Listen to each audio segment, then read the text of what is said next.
खाए चोटी अलग, मुख पर गर्द विहाल, मानो चंद्र के अंक में खेलत ना कुमार। नहीं नहीं, ये उपमा भी अधूरी है। गोरे गोरे गाल पे काले काले बाल, ओस चाटने के लिए मणि उगले हैं। हे विद्या के भंडार, उपमा तो तू दे सकता है एक छोड़ हजार, परंतु पवित्र होने चाहिए अपने मनोविचार।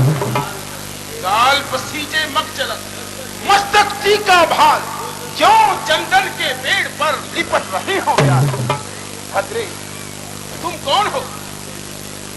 तेजस्वी पुरुष, किसी का पता पूछने में कोई बुराई नहीं है। जो चाहे सवाल कर, परंतु अपनी इच्छाओं को संभाल कर। मैं कुष्ठध्वज ऋषि की अनाथ कन्या हूं। अनाथ कन्या?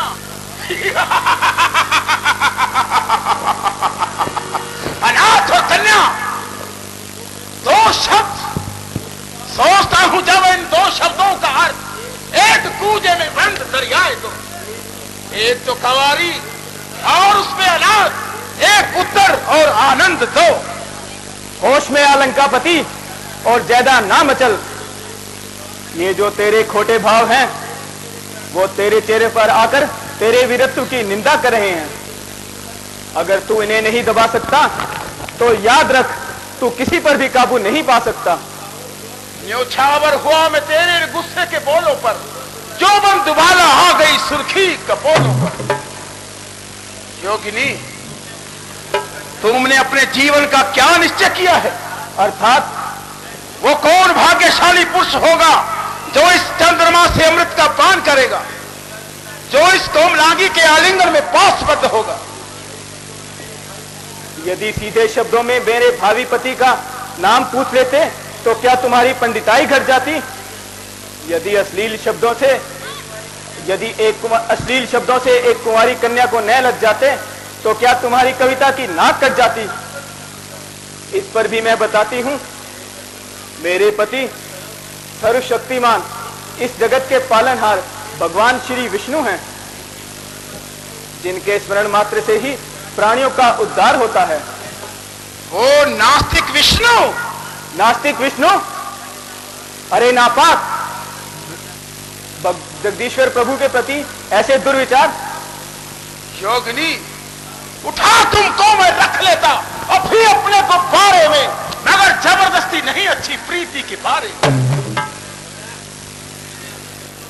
सुंदरी, जंगलों में सुख खाक छाने से बेहतर है कि तू हमारे साथ चल और राजमहलों के सुख भोग। राजमहलों के सुख क्या मकता है?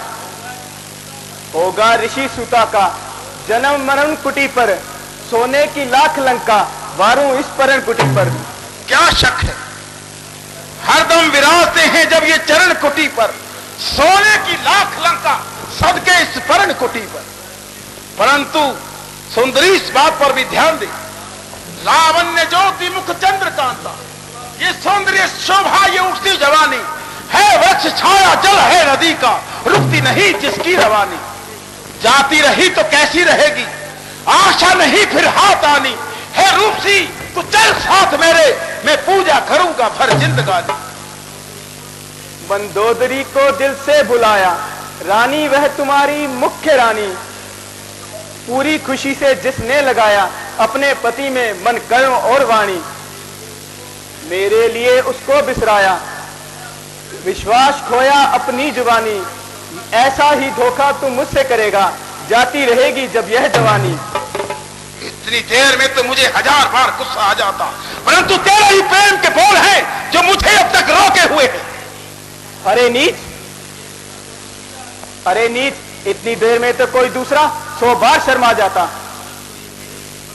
परंतु ये तेरे ही कठोर वाक्य हैं जो मेरे सीने में अब तक छुरियां भोंक रहे हैं। रूपसी, मैं जानता हूं कि तू उस विष्णु के पीछे दीवानी हुई फिरती है, परंतु वेदों के अनुसार पुरुष को एक ही स्त्री भोगने का अधिकार है, परंतु विष्णु माया लक्ष्मी दो का स्वामी है, इसलिए वेदों के विरुद्ध आचरण करने वाला वो जरूर ही नास्तिक है। नास्तिक विष्णु? और तू जल देव कन्याओं का जब दिगाने वाला और जल में नहाती हुई पराई स्त्रियों पर पंजे झाड़ने वाला आस्तिक है। मेरा क्या जिक्र है? मैं चाहे 1000 स्त्रियों का नाश करूं, लाखों को सत्यानाश करूं, मुझे पाप नहीं लगता। क्यों? सामर्थ्य को नहीं दोष गोसाई, कर विचार देखो मनमाही। अरे राक्षस, मेरे जी में आता है कि तुझे दिल से अभी श्राप दूं और तुझे जलाकर भस्म कर दूं, ताकि तेरी जिंदगी का सिलसिला यही खत्म हो जाए और रोज रोज के पापों से छुटकारा मिल जाए।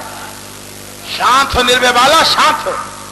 अच्छा तू ये बता कि मैं विष्णु और विष्णु लोक को जड़ से उखाड़ के फेंक दूं तो क्या तू मुझे अंगीकार करेगी? कदापि नहीं।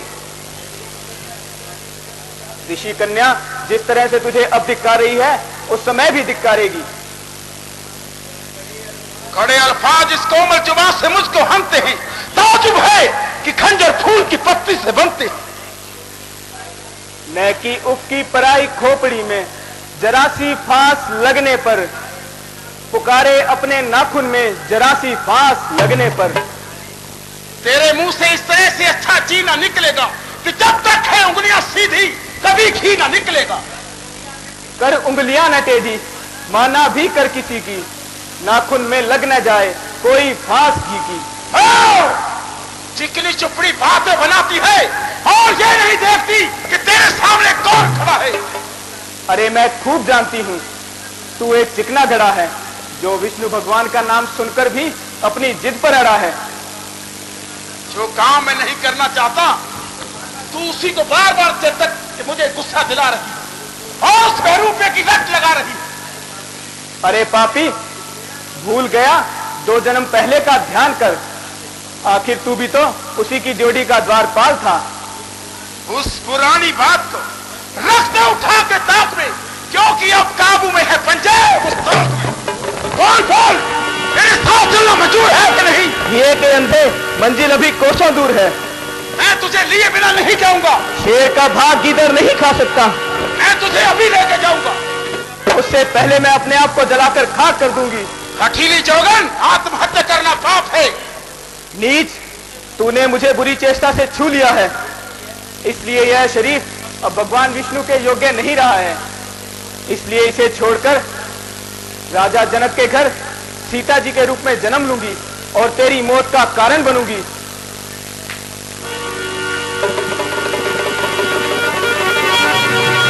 अछूते केस छू लिए तूने नापाक हाथों से, अभी करना होगा जलाकर इनको खाक हाथों से। मुझे तूने घसीटा है यहां बेपाक हाथों से, करूंगी नाश तेरा होके तेरी ही जान। जनक के घर दिखाई देगी झांकी जान की जी की, करेगी नाश तेरा होके तेरी ही जान।